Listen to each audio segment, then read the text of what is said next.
The day Alexander tamed Bucephalus, the birth of a conqueror. There are moments in history that ripple through time, shaping destinies far beyond their origins. In a small Macedonian corral on an ordinary afternoon, one such moment unfolded.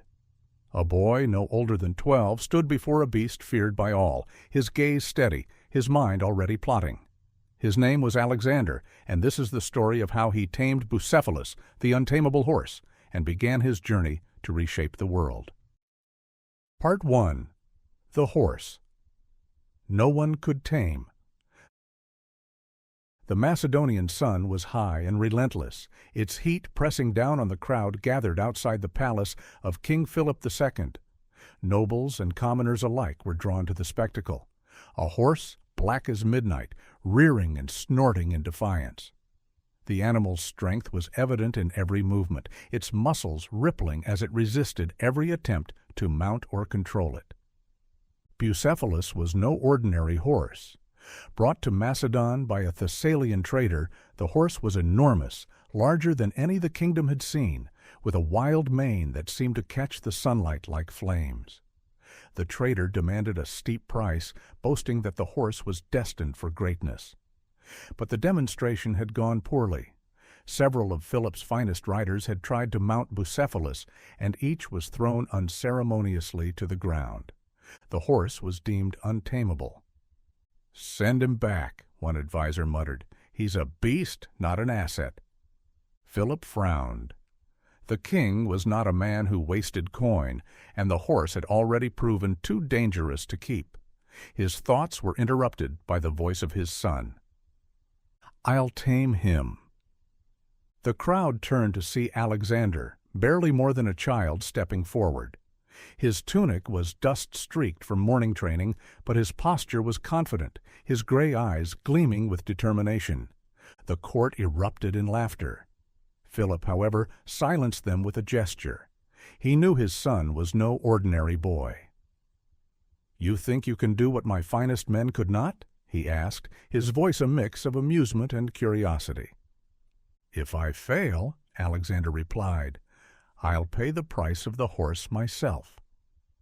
The laughter ceased. The boy's boldness hung in the air, and after a moment Philip nodded. "Very well. Let us see what you can do." Part 2. The Eye of the Storm. As Alexander approached the corral, he studied Bucephalus carefully. The horse's ears twitched at every sound, its head tossing in frustration. Most saw a dangerous, unruly beast. Alexander saw something different. He noticed how the horse flinched at the shifting shadows on the ground, how its eyes darted toward the movement. "He's not wild," Alexander murmured to himself. "He's afraid." The boy took a deep breath and stepped closer.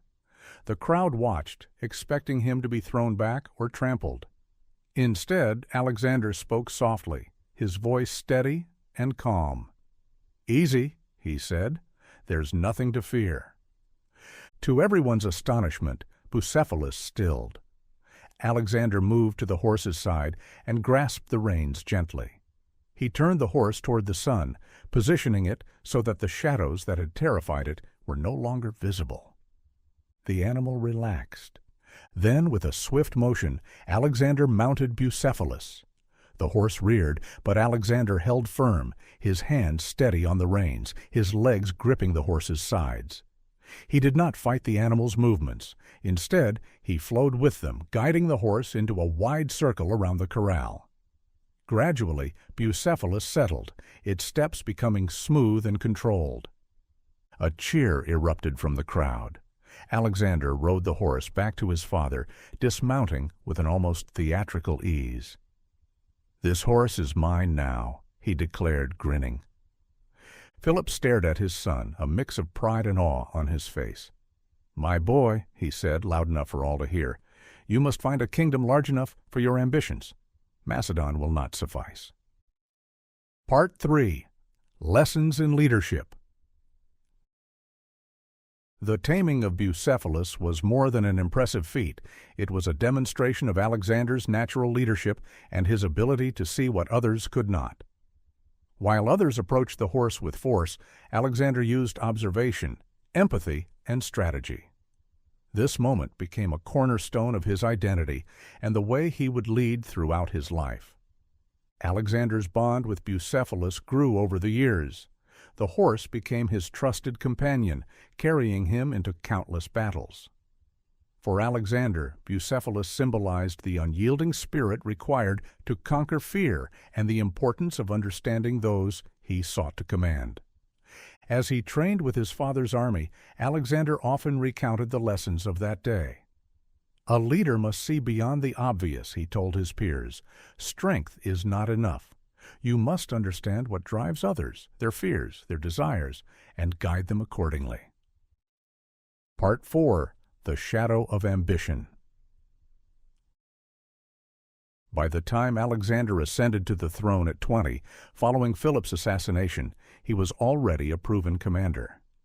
With Bucephalus at his side, he embarked on his legendary campaign to unite the known world under his banner. The horse, now a symbol of his invincibility, became as famous as Alexander himself. In the Battle of Gaugamela, where Alexander faced the vast Persian army led by Darius III, Bucephalus once again proved his worth. Amid the chaos, the horse's strength and agility allowed Alexander to break through enemy lines, leading his men to a decisive victory. But as Alexander's empire grew, so did his ambition. The lessons of humility and understanding that had defined his early years began to fade.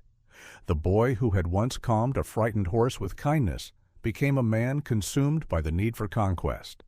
Advisors who disagreed with him were cast aside. Friends who questioned him met darker fates. Part 5. The Final Ride. Bucephalus remained loyal through it all, carrying Alexander across deserts, mountains, and rivers. But age and the toll of constant warfare eventually caught up with the horse. During a skirmish in India, Bucephalus was gravely injured.